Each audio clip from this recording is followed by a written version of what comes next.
नमस्कार, मैं हूं आपके साथ रश्मि पानी और आप देख रहे हैं लाइव इंडिया टीवी। आइए नजर डालते हैं इस वक्त की खास खबर।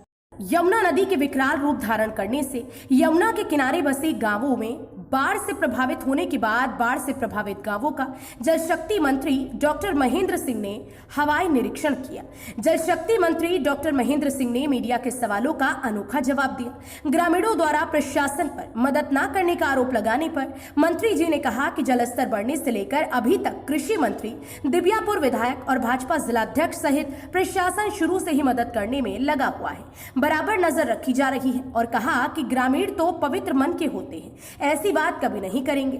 आपको बता दें कि राजस्थान के कोटा बैराज सहित धौलपुर से छोड़े गए 22 लाख क्यूसेक पानी की वजह से यूपी के औरैया जनपद में बह रही यमुना नदी ने विकराल रूप धारण कर लिया है, जिसकी चपेट में औरैया तहसील सहित अजीतमल तहसील के कई गांव जो यमुना नदी के किनारे बसे हैं बाढ़ग्रस्त हो गए हैं, जिसका हवाई सर्वेक्षण जल शक्ति मंत्री डॉक्टर महेंद्र सिंह ने हेलीकॉप्टर से किया। इसके बाद गेम कंप्रेशर में एक प्रशासनिक अधिकारियों और बीजेपी नेताओं के साथ बैठक की गई। बैठक में सरकार द्वारा बाढ़ग्रस्त लोगों की मदद करने की कवायद भी बताई गई और सरकार की उपलब्धियां गिनाई गई। साथ ही मुख्यमंत्री योगी आदित्यनाथ की प्रशंसा करते हुए इस समस्या के लिए माननीय मुख्यमंत्री के आदेश से निरीक्षण करने और समस्या से निपटने के लिए प्रशासनिक अधिकारियों को सख्त हिदायत भी दी गई। वहीं बाढ़ग्रस्त इलाकों के ग्रामीणों द्वारा प्रशासन पर मदद न करने के मामले में उल्टा मंत्री जी ने कहा कि यह आरोप ग्रामीणों ने नहीं लगाया, बल्कि गांव की जनता बहुत ही पवित्र मन की होती है।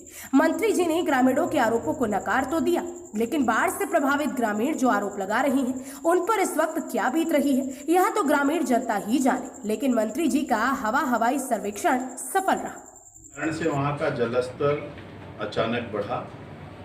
कोटा बैराज के से और धौलपुर से बड़ी मात्रा में पानी राजस्थान ने छोड़ा और मध्य प्रदेश का पानी, दोनों जगहों के पानी को मिलकर के 22 लाख क्यूसिक डिस्चार्ज हुआ, जिसके कारण से चंबल नदी में बहुत तेजी के साथ पानी आया और उससे यमुना में आकर के यमुना के जलस्तर को बढ़ा दिया। और यमुना जी हमारे औरैया से होकर के जाती हैं।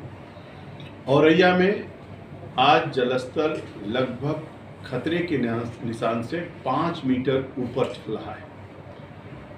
इतना जलस्तर बढ़ने के कारण से कुछ गांवों में पानी चला गया, कुछ घरों में पानी चला गया और औरैया और अजीतमल ऐसे 2 तहसीलें, 2 ब्लॉक उससे प्रभावित हुए हैं, जिसमें औरैया में 5 गांव ग्राम पंचायतें और अजीतमल की 9 ग्राम पंचायतें उससे प्रभावित हुई।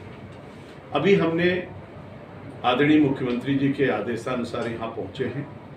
माननीय मुख्यमंत्री जी को जैसे पता चला कि हमारे इटावा में, औरैया में जलस्तर बढ़ रहा है, लोगों के घरों में पानी जा रहा है, लोग परेशान हो रहे हैं, माननीय मुख्यमंत्री जी ने निर्देशित किया कि तत्काल जाइए और राहत और बचाव कार्य की दृष्टि से जो कुछ भी करना है प्रशासन के साथ बैठ करके एक योजना रचना बनाइए। और आदरणीय मुख्यमंत्री जी के निर्देशानुसार अभी मैं इटावा में था, इटावा से मैं अभी आपके जिले औरैया में आया हूँ। हवाई सर्वेक्षण के माध्यम से मैंने उन सब गाँवों को देखा। बहुत सारे गाँवों में चारों तरफ से पानी हो गया है।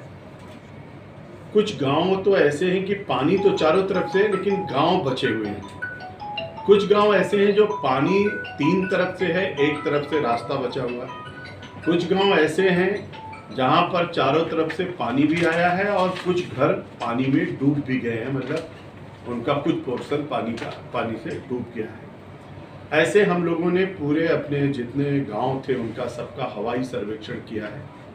हवाई सर्वेक्षण करने के बाद यहाँ अधिकारियों के साथ एक मीटिंग किया और पूरी व्यूह रचना बनाई है।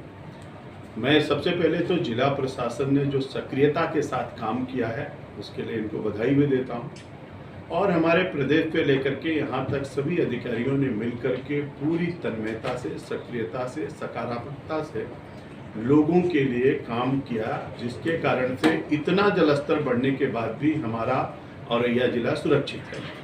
किसी प्रकार की कोई जनहानि नहीं है, कोई पशु हानि नहीं है।